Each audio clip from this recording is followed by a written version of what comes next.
In this way Gregor got his food every day, once in the morning when his parents and the servant girl were still asleep, and the second time after the common noon meal, for his parents were, as before, asleep then for a little while, and the servant girl was sent off by his sister on some errand or other.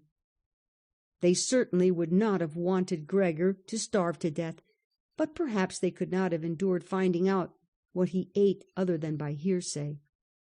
Perhaps his sister wanted to spare them what was possibly only a small grief, for they were really suffering quite enough already.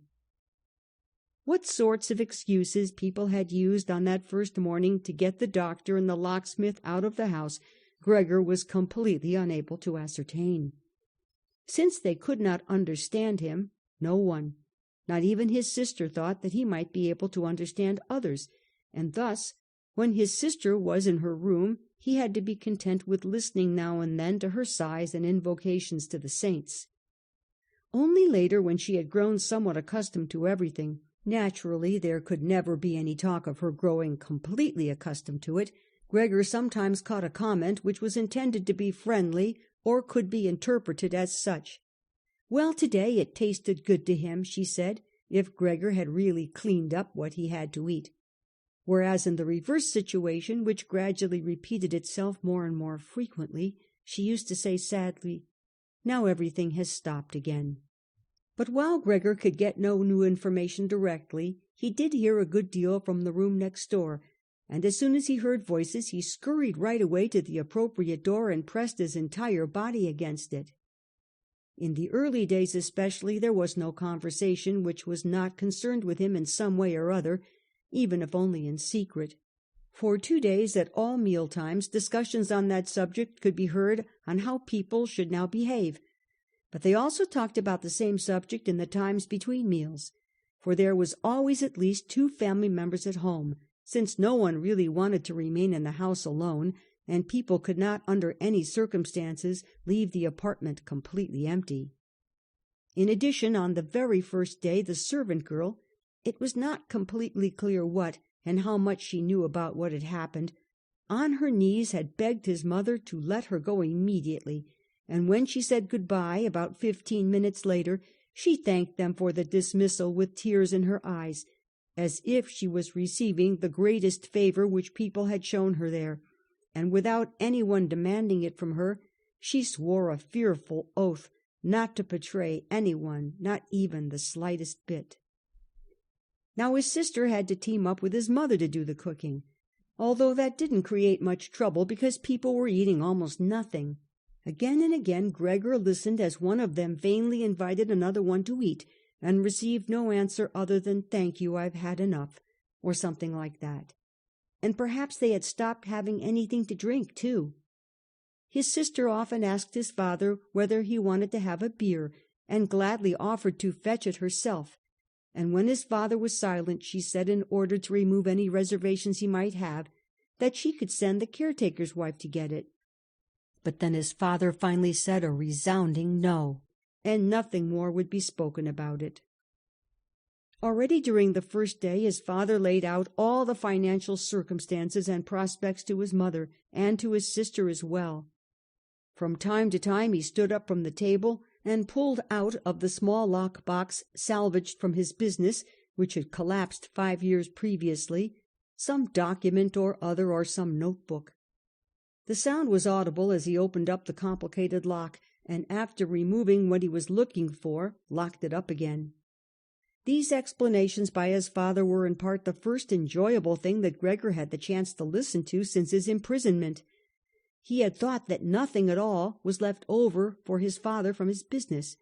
At least his father had told him nothing to contradict that view, and Gregor in any case hadn't asked him about it. At the time, Gregor's only concern had been to use everything he had in order to allow his family to forget as quickly as possible the business misfortune which had brought them all into a state of complete hopelessness.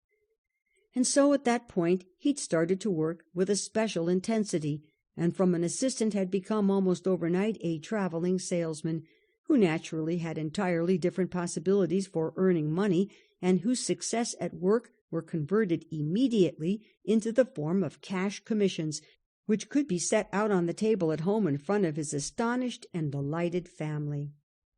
Those had been beautiful days, and they had never come back afterwards, at least not with the same splendor, in spite of the fact that Gregor later earned so much money that he was in a position to bear the expenses of the entire family, costs which he in fact did bear. They had become quite accustomed to it, both the family and Gregor as well. They took the money with thanks, and he happily surrendered it, but the special warmth was no longer present. Only the sister had remained still close to Gregor, and it was his secret plan to send her next year to the conservatory, regardless of the great expense which that necessarily involved, and which would be made up in other ways. In contrast to Gregor, she loved music very much, and knew how to play the violin charmingly. Now and then during Gregor's short stays in the city, the conservatory was mentioned in conversations with his sister, but always only as a beautiful dream, whose realization was unimaginable. And their parents never listened to these innocent expectations with pleasure. But Gregor thought about them with scrupulous consideration, and intended to explain the matter ceremoniously on Christmas Eve.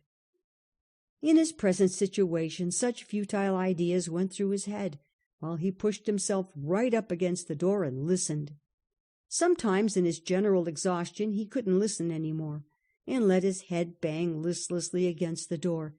But he immediately pulled himself together, for even the small sound which he made by this motion was heard nearby and silenced everyone. "There he goes again," said his father after a while, clearly turning toward the door, and only then would the interrupted conversation gradually be resumed again. Gregor found out clearly enough, for his father tended to repeat himself often in his explanations, partly because he had not personally concerned himself with these matters for a long time now, and partly also because his mother did not understand everything right away the first time, that in spite of all bad luck, a fortune, although a very small one, was available from the old times, which the interest, which had not been touched, had in the intervening time gradually allowed to increase a little. Furthermore, in addition to this, the money which Gregor had brought home every month — he had kept only a few florins for himself — had not been completely spent, and had grown into a small capital amount. Gregor behind his door nodded eagerly, rejoicing over this unanticipated foresight and frugality. True, with this excess money he could have paid off more of his father's debt to his employer, and the day on which he could be rid of this position would have been a lot closer. But now things were doubtless better the way his father had arranged them. At the moment, however, this money was not nearly sufficient to permit the family to live on the interest payments. Perhaps it would be enough to maintain the family for 1 or at most 2 years, that's all. Thus it only added up to an amount which one should not really draw upon, and which must be set aside for an emergency. But the money to live on had to be earned. Now, although his father was old, he was a healthy man who had not worked at all for 5 years, and thus could not be counted on for very much. He had in these 5 years, the first holidays of his trouble-filled but unsuccessful life, put on a good deal of fat, and thus had become really heavy. And should his old mother now perhaps work for money? A woman who suffered from asthma, for whom wandering through the apartment even now was a great strain, and who spent every second day on the sofa by the open window, labouring for breath? Should his sister earn money, a girl who was still a 17-year-old child, whose earlier lifestyle had been so very delightful that it had consisted of dressing herself nicely, sleeping in late, helping around the house, taking part in a few modest enjoyments, and above all playing the violin? When it came to talking about this need to earn money, at first Gregor went away from the door and threw himself on the cool leather sofa beside the door, for he was quite hot from shame and sorrow. Often he lay there all night long. He didn't sleep a moment, and just scratched on the leather for hours at a time. He undertook the very difficult task of shoving a chair over to the window. Then he crept up on the window-sill and braced in the chair, leaned against the window to look out, obviously with some memory or other of the satisfaction which that used to bring him in earlier times. Actually, from day to day, he perceived things with less and less clarity, even those a short distance away. The hospital across the street, the all too frequent sight of which he had previously cursed, was not visible at all any more, and if he had not been precisely aware that he lived in the quiet but completely urban Charlotte Street, he could have believed that from his window he was peering out at a featureless wasteland, in which the grey heaven and the grey earth had merged and were indistinguishable. His attentive sister must have observed a couple of times that the chair stood by the window. Then, after cleaning up the room, each time she pushed the chair back right against the window, and from now on she even left the inner casement open.